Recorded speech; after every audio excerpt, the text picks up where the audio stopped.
Sasabihin mo, ano, sabihin.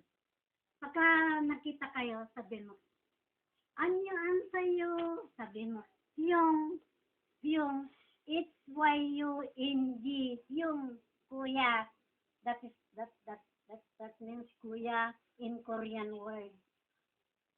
Narinig mo? Kasi ano, ah, you know, mom is always,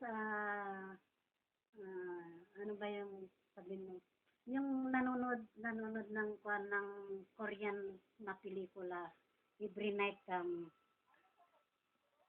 anyo an sayo, anyo, sabi mo, anyo an sayo, ibig sabihin yung hello brother, yun nga, hello brother, sabi. Katulad ni Byron, sabihin mo sa kanya, kaya, tapos, anyo an sayo, yung, hello brother, kay Byron. Tapos, what's that sabi?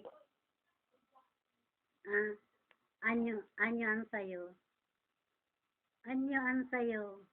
Hello. Hello, how are you? Yung, Syung, brother. Brother yun, yung, brother. Narinig mo? Hindi mo yata naiintindihan yung Korean. Yan, tama. Anyo. Narinig mo na? Tapos, sabi niyo, what's that? That's Korean word. That's Korean word.